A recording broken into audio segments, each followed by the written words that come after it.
Hello again, guys. Let's continue with the conference. I'm extremely proud and happy to let you know that we're going to have a talk by Eyal Winter about game theory.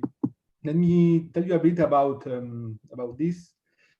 So, since the first implementations of game theory during the Cold War for military purposes, this concept was stress tested and has been empirically proven as a powerful way of managing human interactions.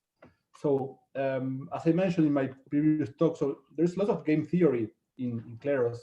Uh, so, how does game theory relate to the way governance functions, and how can game theory enable us to make better collective decisions? And in particular, how can it help us build better justice systems? Eyal Winter is a professor of economics and former director of the Center for the Study of Rationality at the Hebrew University of Jerusalem, one of the world leader institutions in the academic study of decision making. He served as chairman of the economics department at the Hebrew University and was the 2011 recipient of the Humboldt Prize awarded by the government of the Federal Republic of Germany. He has lectured in over 130 universities in 26 countries around the world, including Harvard University, Stanford University, Princeton, and the UCLA at Berkeley, and the University of Cambridge. And currently, Eyal is a professor at the University of Lancaster. So, Eyal Winter, I'm very happy to have you here. So the stage is yours to start. Thank you, Federico. I'm delighted to be here. And if I'm not wrong, you asked me to speak more broadly than just game theory. You mentioned in your title to me also the word emotions, which indeed is one of the topics I'm working on. I'm doing research primarily in the area of game theory and behavioral economics. And these not are separate areas. These are two fields of economics which are very much connected, okay? In fact, behavioral economics emerged from game theory, okay? And I was asked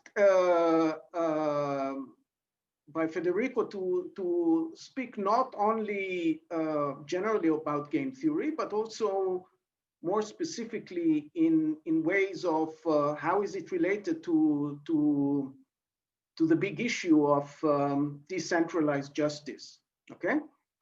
So to start with, let me put this,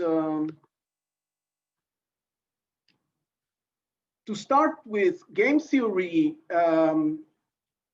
is a theory of strategic interaction. We often call it either the theory of interactive decision making or the theory of strategic interaction. And broadly speaking, is about situation in which more than one person is making a decision, okay? But that's not enough. It also requires that one person's decisions affect the other, okay?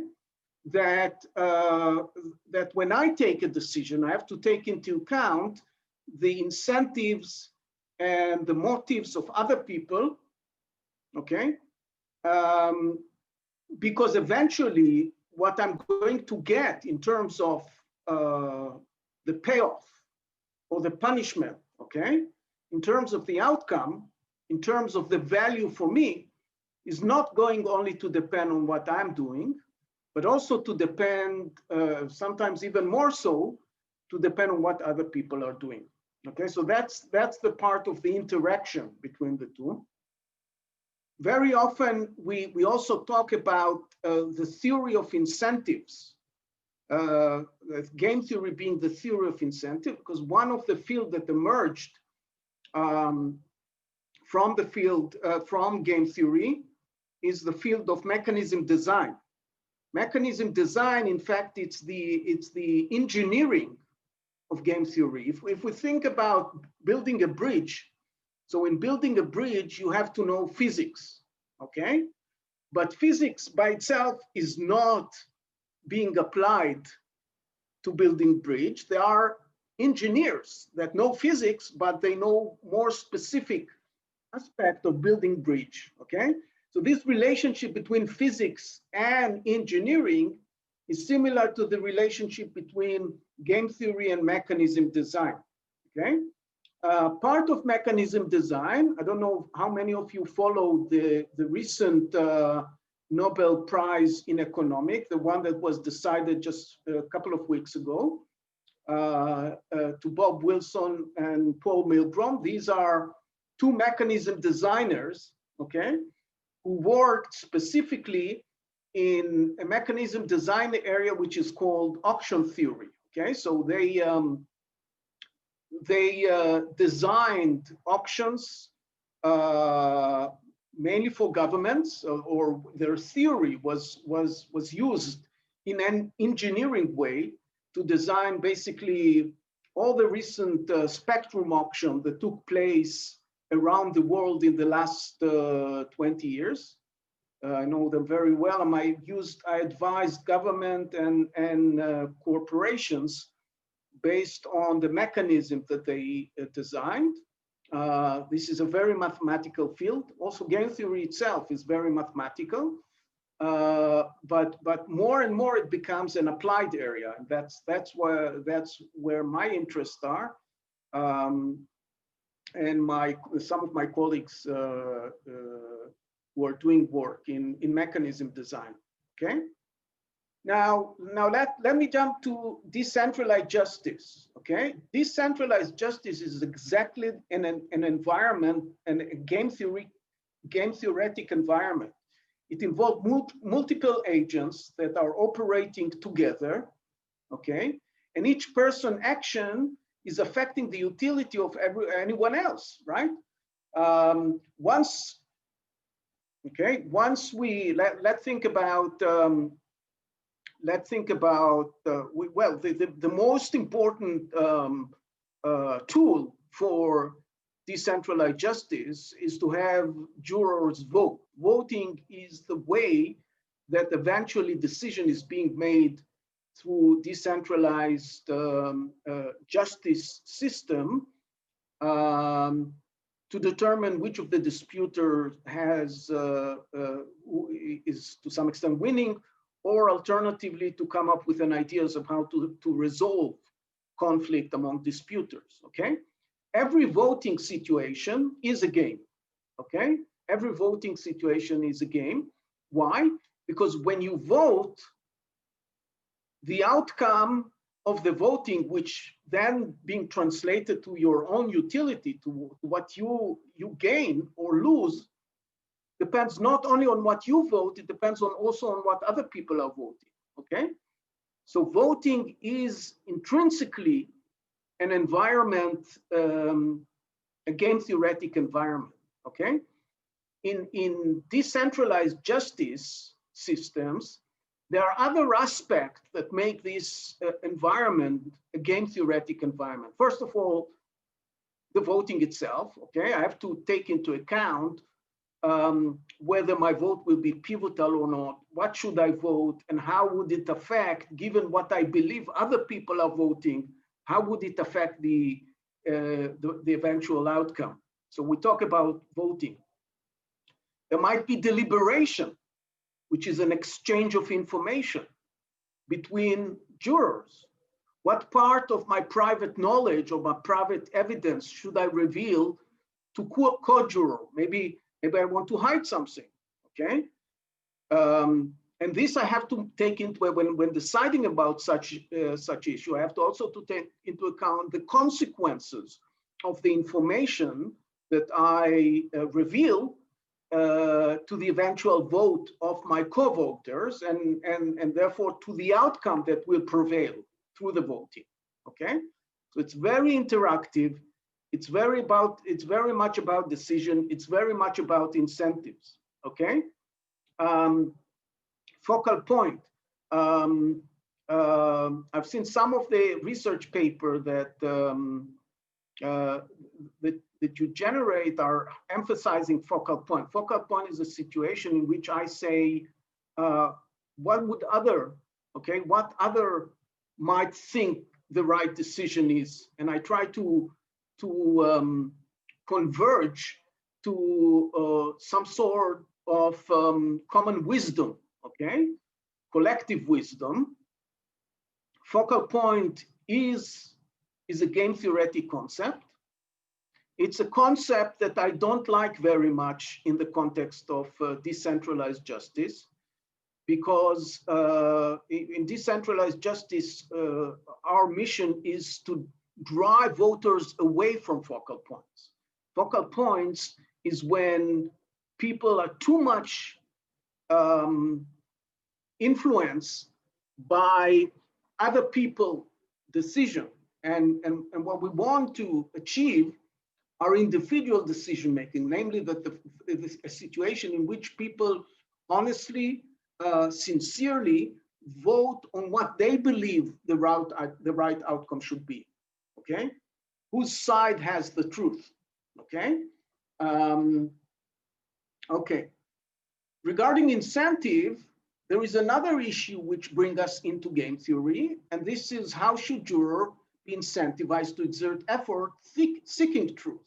Okay, they receive evidence. They can do one or two things. They can either look at it carefully, maybe look at other sources to verify whether this or that fact is correct or not. All this requires effort. That's one option. The other option is just to vote randomly on one of the two outcomes and wish for good. Okay, we don't want the second thing to happen.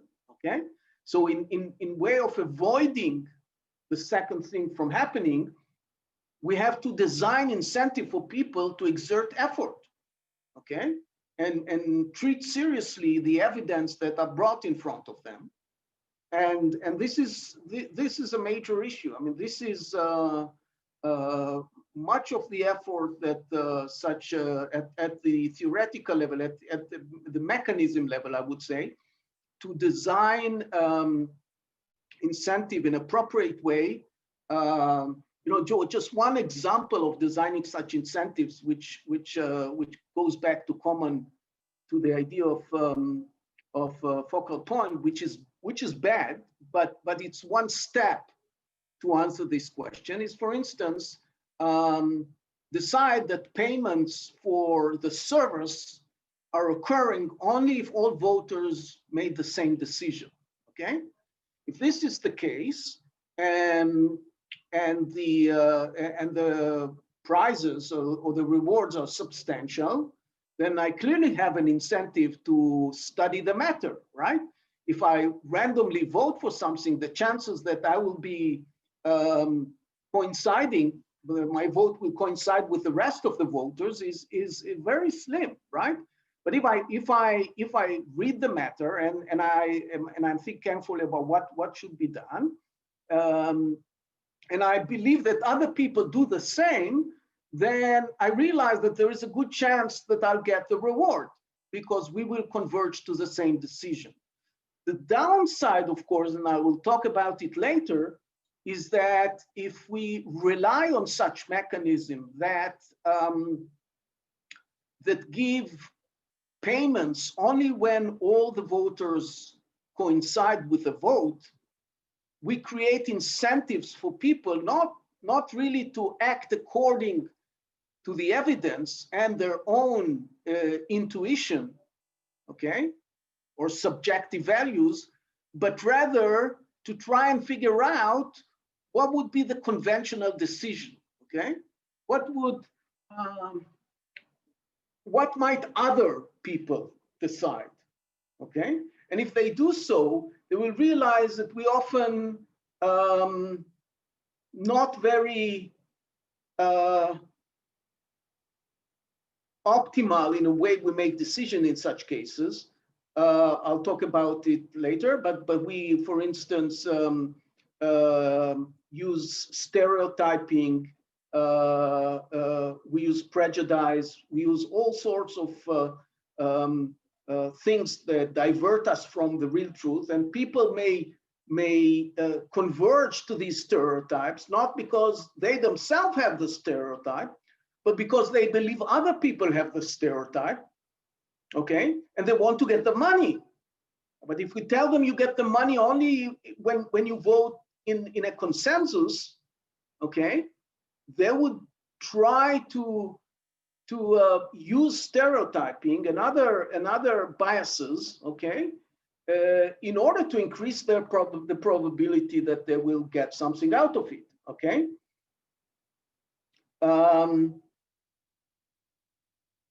Now, there are issues about how to design it, which are not only concern truth telling. There's also an issue about whether you should design these incentives only at the individual level, okay, or also at the collective level. There is a lot of literature concerning this. In the literature, personnel economics and behavioral economics that show that building incentives collectively, okay, namely rewarding the group itself, okay, as a group, and not necessarily each individual, or in addition to rewarding individuals, can be extremely effective to get people do what you want them to do, okay, and especially in way of exerting effort. So this is an issue as well. How would a track record be collected on jurors, and how can these be used to boost incentives in a dynamic framework? If we're using the same juror over and over again to deal with different cases, we want to be able to track some information about how well he did previously, okay? Remember, we don't know whether eventually, even ex post, even after things have ended, we don't know what was the right decision, okay? But we might be able to know through the pattern of votings that we register over many periods. We might be able to know if we do some testing, some basic testing to check whether the person has read the evidence, has interacted a little bit with the data. But the question is, how do this is again a very game theoretic question, how do we optimally do it in order to maximize the incentives of a person to exert effort, not just on one case, but continuously when he comes back or she comes back repeatedly, to have them at a high level of effort and to make sure that they are taking this mission seriously, okay? Now, game theory is major assumption is that people are super rational. They can compute probabilities in a very unbounded complexity, okay? They are immune from emotions. Emotions don't kick in, okay? They are immune from biases, cognitive biases and emotional biases and social biases, okay? To some extent, they only concern only about their reward, okay? And one of the fields that emerged from game theories is the field that tries to make these assumptions more reasonable, okay, and more realistic. And this is behavioral economic, which basically moves away from the super rational model of what we call Homo economicus, okay, to a more realistic framework of Homo, I would call it Homo psychonomicus. Homo psychonomicus means that people don't just try to maximize their own payoff, but they are also psychological creatures. They are influenced by psychology. If they know it or not, it doesn't matter. Psychology influences them. Emotions influences them. Social effects, okay? Society influences them. So there are more things that influence them apart from the material income that they eventually earn through whatever system that they participate in, okay? And primarily talk about two types of barriers to rationality. One is cognitive and the other is emotional. And I'll say a few words about how these interact, how these biases interact with a system of decentralized justice, and why these biases should be taken into account. Okay, when we talk about cognitive barriers or cognitive biases, we talk, for instance, about people's difficulty to process evidence or information correctly. Okay, this may be coming from limited attention. Okay, or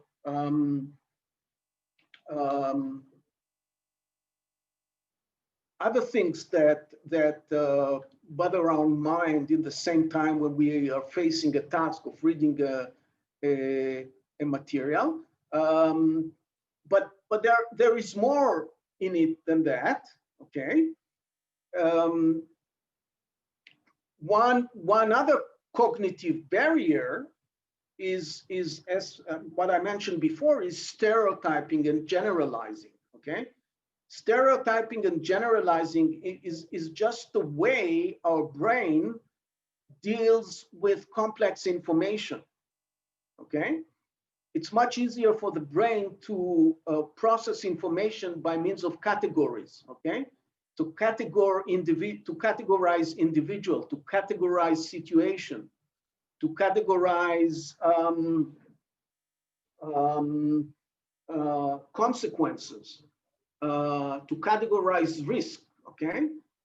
To categorize level of payments, okay? And when it gets to, and this is the same idea with generalization, okay? Generalization is simply a trend or a bias that tell us, I can't see the world in an accurate resolution, okay? I need to reduce the level of resolution in understanding the world, to be able to understand the world. And by reducing resolution is basically, we generalize basically, okay? And this could be damaging to a quality decision by jurors, especially when they come together, okay? So generalization would be, for instance, disputer says he voted for Trump, hence he must be stupid, okay? Again, this is a cognitive, we'll talk a little bit about emotional barriers, emotional biases that are to some extent connected to this issue as well. We have awful intuitions on probability, okay? We misinterpret likelihood drastically, okay? And when I say we, I really mean we. I mean we in even in the sense of scientists who work in probability theory. Okay, if you ask statisticians, they can handle probabilistic intuition slightly better, but still not very well. Okay, now what that might lead to is a complete misinterpretation of evidence. Okay, let me give you an example. This is one example. My colleague asked judges to see how their probabilistic intuition is facing. So she said, here is a case. There is a car that the car who has 4 wheels and is driving whenever the wheels is, one wheel is turning, the other 3 wheels is turning in the same speed, okay? And the person is driving the car and parks in a place that can allow him to park only 2 hours. And there's a policeman that comes through and says, and give him a ticket. And then the person claims that he wasn't parking them more than 2 hours. In fact, he was parking 1 hour and then left the space for another 3 hours and came back after 3 hours for another half an hour. And the policeman says, Well, you know what? I looked at there is a pin in each wheel. I looked at the location of the pin before when he just parked, and looked at this at the location of the wheel, whether I divided it to the wheel to 4 regions, and I wrote down in each wheel uh, where was the location of the pin. And I found out that in both 4 wheels, the location was south. Okay, so I realized that it can't be the case that he was driving out and then came back, okay? Because the chance is very, very small, okay? The chance, if you do it correctly, is just 1/4. It's not very, very small, okay? So this is misinterpreting evidence. You get an evidence, you give it an probabilistic consequence, and you ask yourself, is it likely or not? And you come up with a wrong answer, okay? So this is something which is detrimental to jurors' decisions, okay? Emotional barriers. And we talk about emotional barriers, in the context of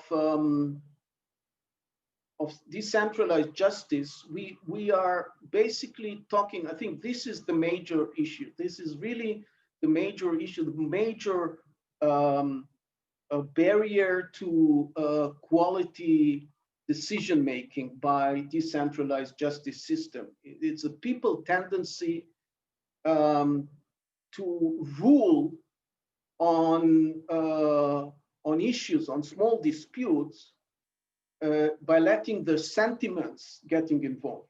And letting the sentiments getting involved is precisely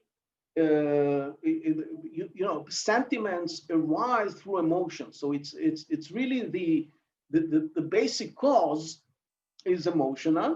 It could be, for instance, by identifying oneself with a disputer who is from his own social or ethnic group. Okay, it's very, very hard to rule this out. Okay, for people to say,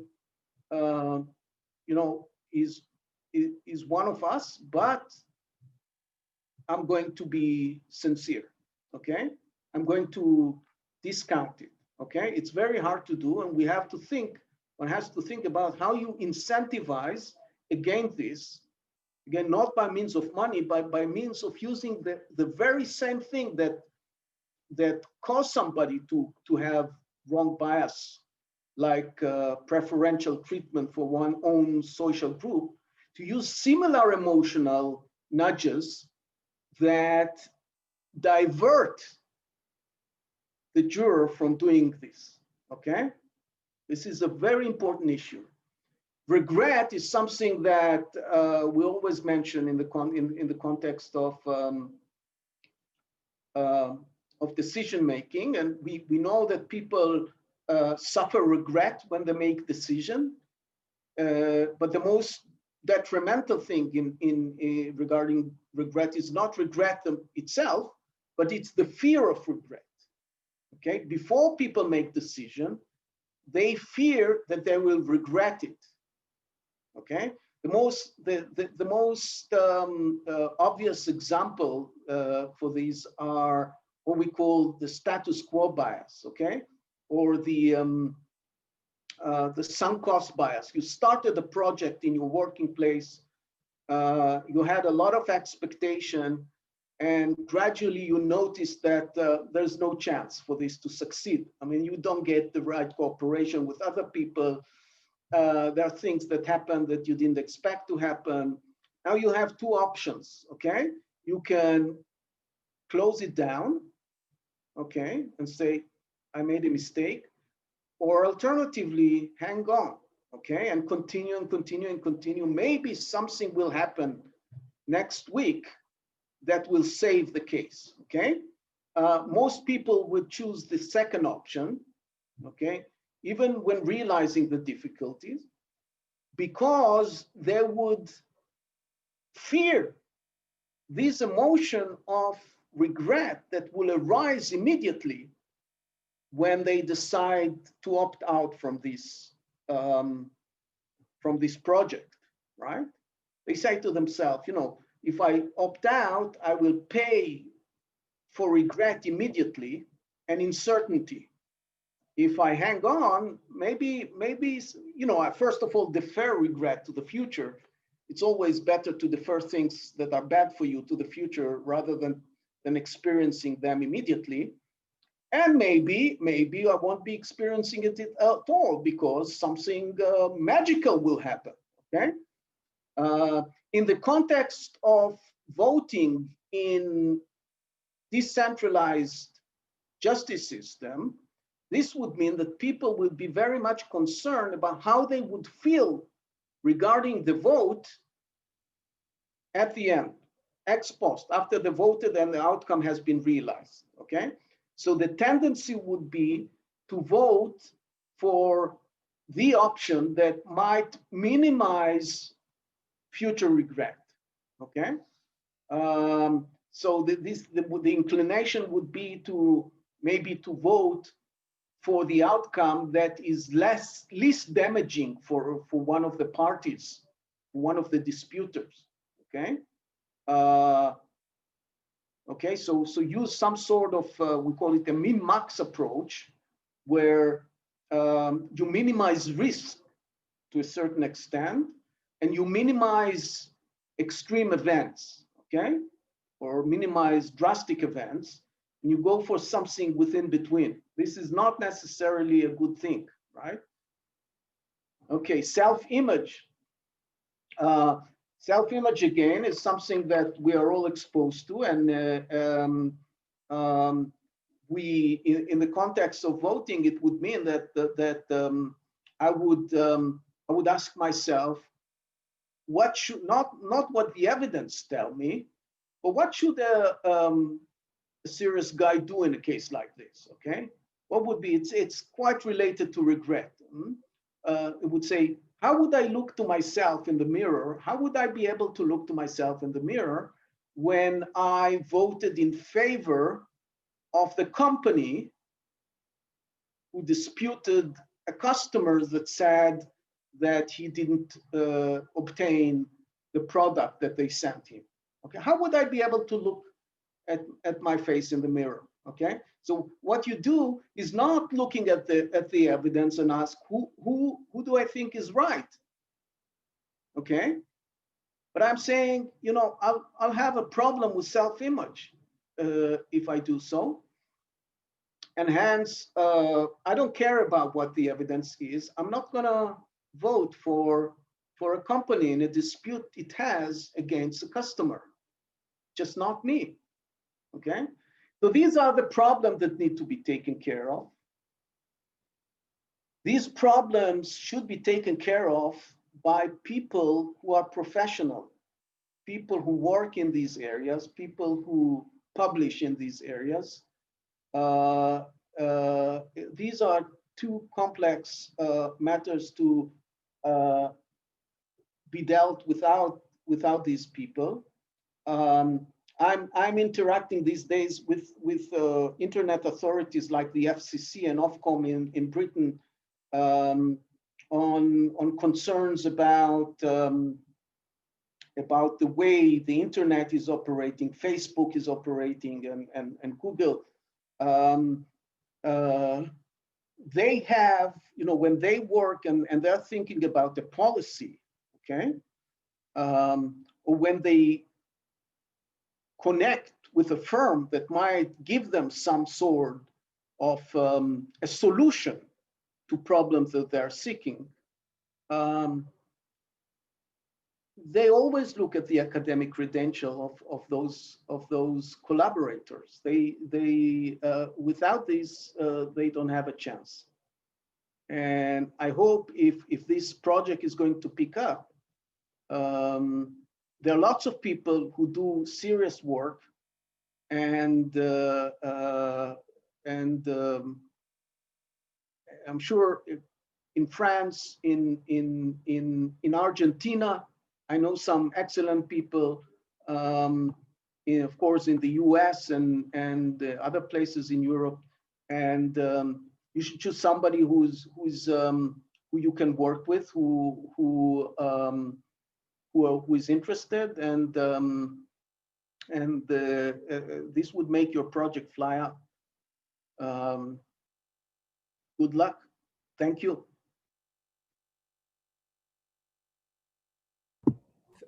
Thank you, Eyal. This was amazing. Very big fan of your work. I'm sure you have some questions. One question we have from William, who is our director of research. So William, you can go ahead with your question.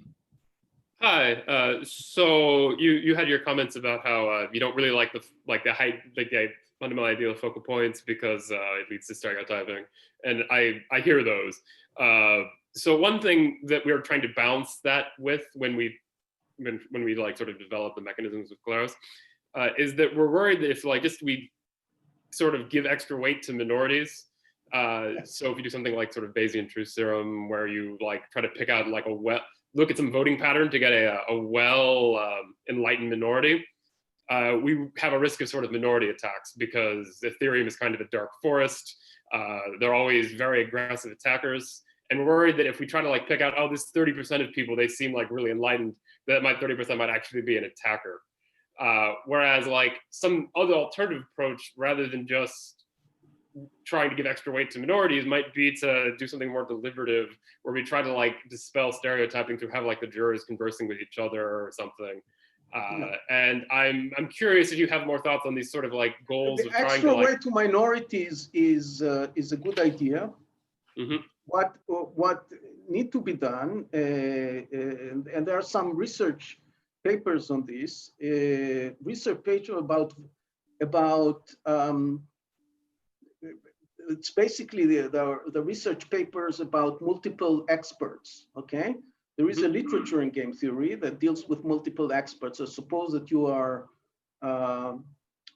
like a government, okay, that need to reach some policy decision, and you consult with several experts in the field, and you realize that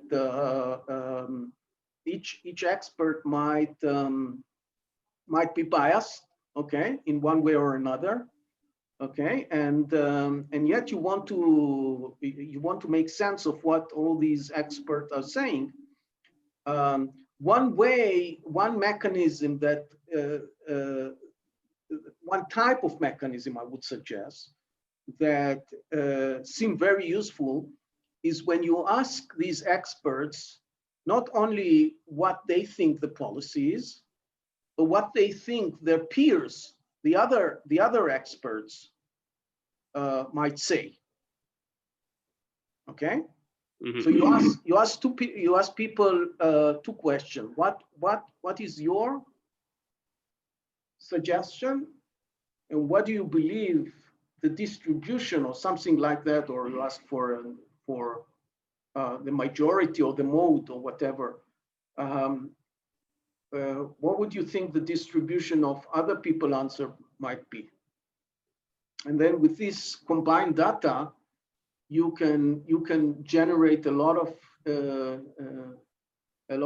important insights about biases of individuals, okay, and also about whether they read the evidence or not.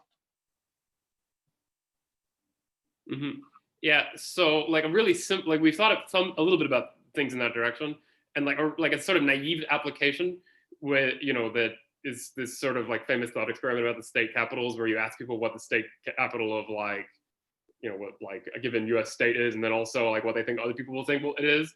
And the people who like know the uncommon state capitals are the ones who say, I know that this capital of, I don't want to embarrass myself with the wrong state capital, but like of such and such state is X, but everybody else thinks it's going to be Y. So then you say, oh yeah, that's probably X because this person looks like an expert. But we're worried that like attackers will say, okay, I know that Alice is right, that like, this person is right, but I think everybody else is going to think Bob is right because they're stereotyping. But then that person could just be like an attacker that just wants to like reading the result for Alice. So I'm like, it's interesting if like we could sort of temper this kind of model and make it maybe a little more sophisticated in a way that will like try to pick out some of this like expert like, you know, kind of reasoning, but that it still won't be attackable unless you have like 40% of the votes or something, some high threshold that might not yet be 50%. Yeah. Yeah, thanks. Thank you for your thoughts. Thank you. Yeah, I have a question. Yes. So how do this decentralized justice approach based on mechanism design interact, or is complementary or competitive with a different approach of dispute resolution that could be based on AI and machine learning models? Machine learning models is, first of all, machine learning models are not, they don't have, there are many differences. First of all, they don't have this engineering aspect in terms of designing, basically designing social mechanism, okay? They are based on large data, okay, and sometimes too large for you to be able to make use of them, because if you wanted to use machine learning in the context of decentralized justice, you would have to no, because each case is a separate case. You would have to have 1,000 cases before you start, and each time you change 1,000 cases, and each time you change the mechanism of payment depending on some machine learning rule, okay, that optimizes, okay, you'll have to have at least 1,000 cases before you are you're clear whether it's good or not, okay. Machine learning is using suggestions, I would say, without any basis, right? Just because comparing, you know, they do, basically they, at least at the first stage, they do random changes in the, it's like evolution. They introduce a mutation and see whether this mutation improved the situation or not, okay? And the mutation is random, okay? Mechanism design instead is not trying to pick something in the dark, okay? Mechanism design is saying, let's look at the incentives of individual. Let's see what would happen to that individual if this individual would have done that, and let's see what might cause an individual to lie, okay? And let's see how we override this incentive to lie by compensating him in one way or another, okay? So it's all based on arguments, okay? And therefore, in this environment, right? I think in general, environments that rely on human behavior, okay, or social behavior, machine learning is not good, okay? Machine learning might be good, maybe human behavior that that involve reflexes, okay? For instance, automated cars use heavily machine learning techniques, but it's fine because it's about our reflexes, the way we are. It's about our reflexes, but it's also about all sorts of physical aspect that happens on the road. It's not about complex decisions of human being. Okay, machine learning is not. I don't see it helping much in way of designing social mechanisms. Good. That's a bit comforting, I have to say. So, thank you very much, Eyal, for your participation. I'm very happy that you could make it to the talk. We will be in touch very soon. Very and good. let's move on with the conference. We will have a small Bye. bye bye. Bye bye.